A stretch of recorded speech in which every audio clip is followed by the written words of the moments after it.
You're listening to the Scars and Guitars podcast series that syndicates for the A-List Online, and my name is Andrew Mackay-Smith. The interview subject that I have coming up for you is Scott Lewis.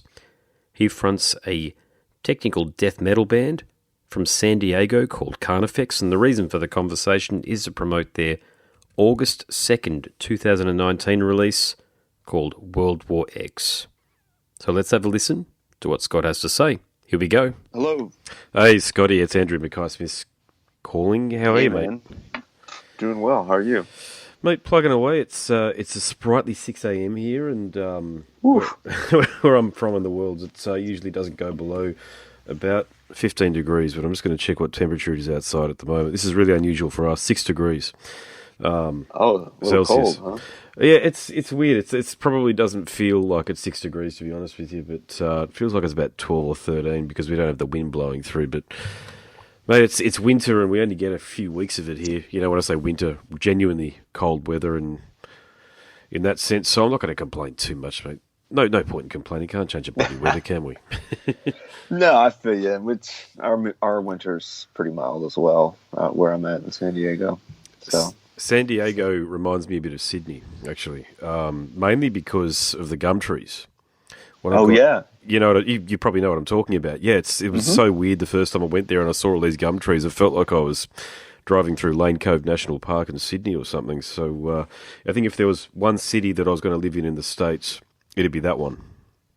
Well, that's good to hear. Yeah, I love it here too. And yeah, when we were down there 2010, so a while ago now, but I do remember a lot of the trees being real similar, which was, it was nice seeing some familiar things.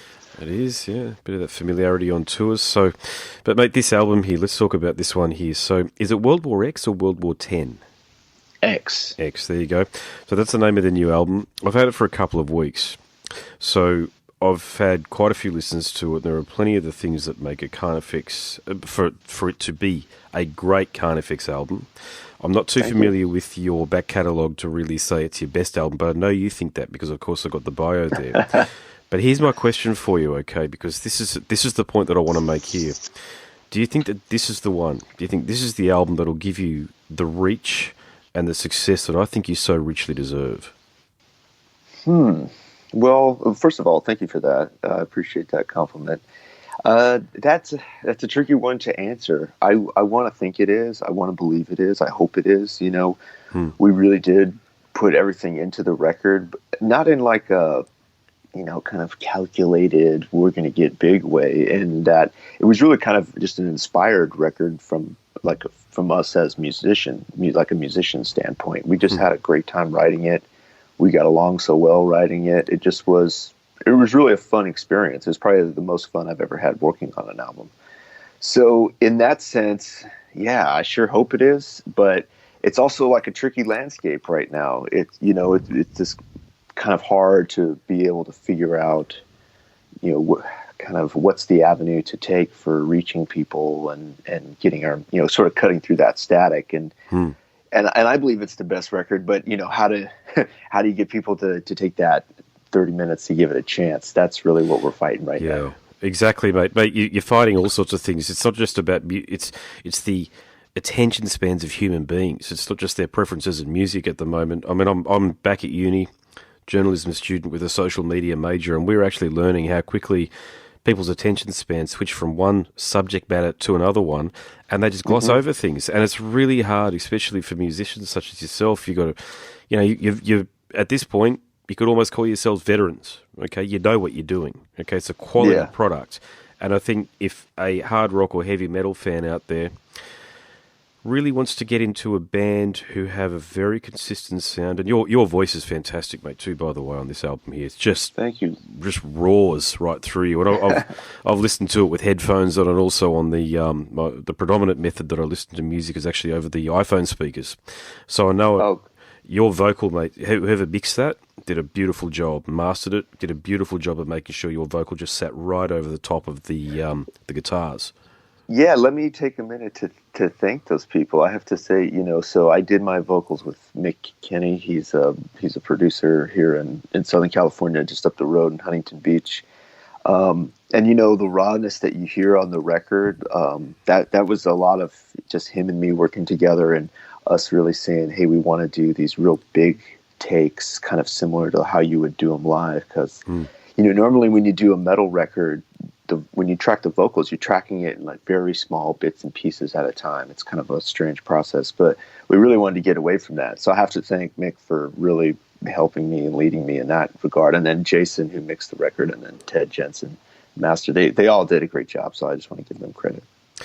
Yeah, how did you find these guys then? As I say, you've been doing this a while now, so you know what you're looking for. Is it just you listen to other records and you think that's the sound that I'm going for, so I want to work with that guy?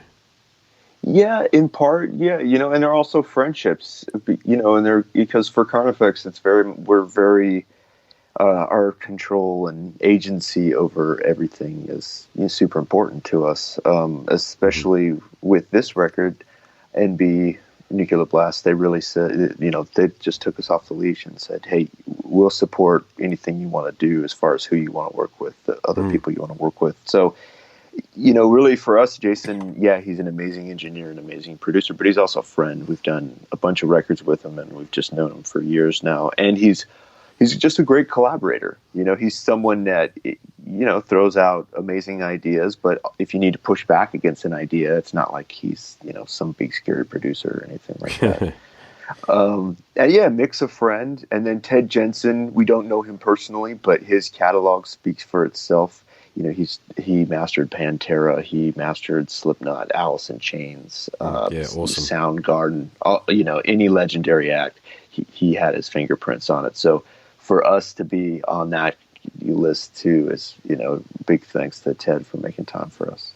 How did you get the drums to sound the way that they sound? Because they're very tight. It's a very tight sound. It's compressed, but it's not so compressed that it sounds like a typewriter, if you know what I'm saying. You actually sound like as though you got the drums to sound like the way Lucas and Miles got the way the drums to sound in All Too Well off the Rings of Saturn record, the last one that they did. So was there a lot of attention, or more attention than usual, placed on getting the drums to sound the way they do? There definitely was, because to be completely frank, I think the drums didn't come through the way we had fully envisioned on the previous album. We just kind of wanted them to be just a little sharper and just a little, like, kind of more aggressive, like just really cut. Yep. And so we really did focus on the drums for this album. And I think it was a challenge, not just to get the drums where we wanted, but this album with all the layers that are on it, a song like No Light Shall Save Us, if you open up that session, there's like 124 different tracks going on in there. Jeez. So for Jason, from like an engineer, audio standpoint, the album was kind of a beast to wrangle, so getting those drums right was like the foundation of that. He really had to have those things, there was no backtracking, so yeah, we spent 44 days just on guitars in the studio. Holy we just spent shit. a long, yeah, I know it was holy shit, to be honest. But the thing was we didn't put the reason it was 44 days is because we didn't put a limit on it. We just said, okay, guitars are going to start, and when they're done, they're done. Yep. And it was a challenging record to do because, it's in drop F, it's super low tuning, but wow. Jordan's all over the fretboard, so to capture that's challenging from an audio engineer standpoint. So it just took a lot of time. I had no idea you tuned that low. See, I'm a musician as well, and I played half a step down, but drop F. Can you explain that to me? Is that a whole step down and then 1.5 again? Okay, so I would have to turn you over to Jordan, the sort of musical virtuoso. But yeah, so no, it's not double drop. So you have let's see, like Die Without Hope was in drop A, but then Slow Death was our first album that was in drop F. So it's just like two steps lower than A. So it's A and then G and then F again. Yeah. Gotcha. Yeah. So there, but then Jordan's all the way up at the top doing the solos too. So yeah, definitely. It's a challenging record to get that guitar intonated and get that right set of strings on there, where the low F is going to hold the tune the same way when he's up on the high F, hitting the solo notes. So that's why they spent so much time on it too.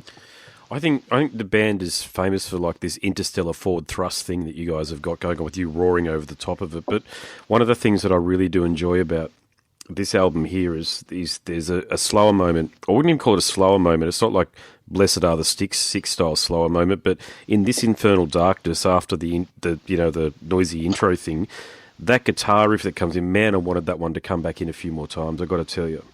It's just, yeah. Sometimes, do you ever how do you make decisions about when to, I mean, I know this is a redundant question potentially, but bear with me here, okay, because I like to get inside of the mind of the musicians and the artists when I'm having a chat about these things, because I hear these things and I think, man, that's a crushing riff, and it goes for 10 seconds, and then you go somewhere else, and I'm really hungry for that particular riff to come back in again because it's been so menacing, and I really noticed that with this Infernal Darkness. So who takes responsibility for making sure that riffs are where they need to be? As I said, I know it's a redundant question, but let's go for it. Yeah, no, so this is getting into process, which I really enjoy talking about. It's really fun. So Sean and Jordan, they're the two principal songwriters. So essentially what they do is they'll start working on a song, and then I work pretty closely with them. Either I'll work just me and Sean, or sometimes the three of us will work together kind of jointly on a song. But usually if Sean wrote a song, then Sean and I will work on it. And if Jordan wrote a song, Jordan and I will work on it. We'll kind of do it that way. And this Infernal Darkness in particular was written by Sean. It's one of my favorite songs that he's written. It's one of my favorites on the album too. And really what it is it's just this process that we try. First, we sort of try to find the backbone of the song, sort of think about like a middle out. We're kind of starting at the chorus. Kind of the central idea is where we start. And then from there, those guys, they're really musically minded. So they're going into riffs going, okay, I want to make sure I'm in the same mode. I'm in the same scale. And even stuff that's really a little bit kind of, beyond my understanding. I like to think I'm pretty versed in the verbiage, but they really actually know it. You know what I mean? So they're really looking at it from that musician standpoint. Now, me on the other hand, I'm a musician, yeah, but I don't play an instrument per se.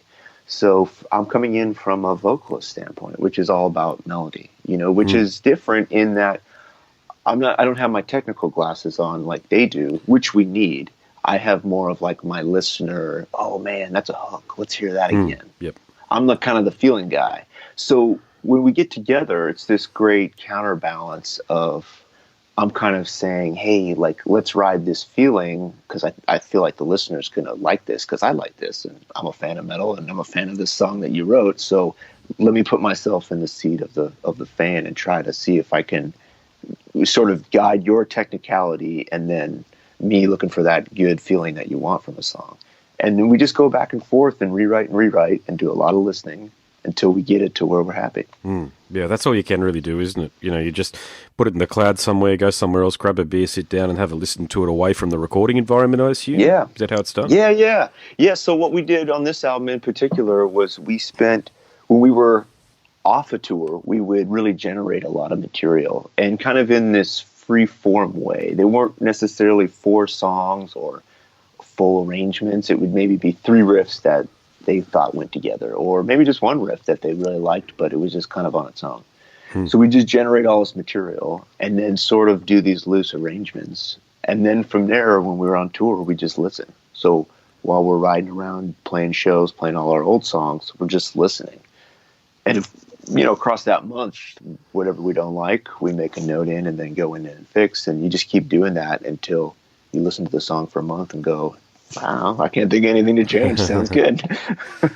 Yeah, that's what you got, man. That's a really good way of describing it, actually. Yeah, you just get it to a point where it's like, we're done, abandoned it, in terms of, art is abandoned, that theory. You never finish it, you just abandon it because you've taken it as far, So you mentioned before, too, and I think this is correct, 2010 was the last time you were down here.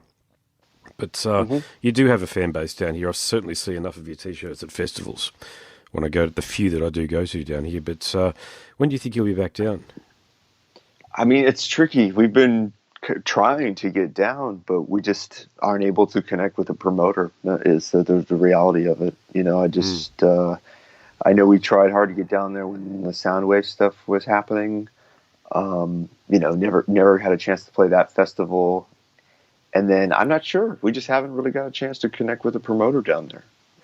Yeah, it can be like that, can't it? Yeah, I hear this often, and there are some really good promoters here. I've got to tell you, I mean, it's at the moment, I think we're at a point where there's anywhere between 2 and 5 bands from either the UK or the US touring. And I'm talking about quality bands like yourself too, not just yokels. So they're out there, mate. So, yeah, I'd maybe talk to John, John who set up the interviews for us, because they're definitely out there, man. And I was just thinking Soundwave. You guys have got Soundwave written all over you when that was going on, meaning that you've really fit the bill on that festival. We tried. Man, we tried. It just didn't happen. So, sometimes it's just industry stuff. It's more about the managers and the agents than the bands. Oh, yeah. Mm-hmm. Yep, I do indeed. Not that I've had one before, but I've spoken to enough of you to know that takes up most of your time anyway, outside of playing music. It does, yeah. All right, mate, I better let you go. Thanks so much for the conversation. This album's a good one, man. I really hope it does for you what it should, really, and I hope enough impressionable ears across the globe get to hear it, because I really would love to see you guys go to that next level and just, fucking get on those European festivals and, third from the top, that sort of second or third from the top underneath an Iron Maiden or a Priest, mate. You guys deserve to be there, I reckon, so good luck with it. Thank you, man. Yeah, I feel like this is like, not 2.0, but maybe 3.0. It feels like another chapter, however you want to sort of use the verbiage. But yeah, I appreciate that, and we hope for the same thing. We're really just trying to bring that enjoyment of metal to as many people as possible. I can tell. Hopefully it gets out there. I can tell that, mate. You guys, you might look ferocious on videos and stuff, but I can actually tell you're having a lot of fun when you're doing it, so good on you. Yeah, we are. Good eye. We definitely are. All right, man. It was good talking to you. Yeah, likewise, mate. No worries at all. Catch you later. Bye-bye. Bye. You've been listening to the Scars and Guitars podcast series that syndicates for the A-List Online, and my name is Andrew Mackay-Smith. The interview subject you just heard from them was Scott Lewis from the US death metal outfit Carnifex. Thanks so much for listening.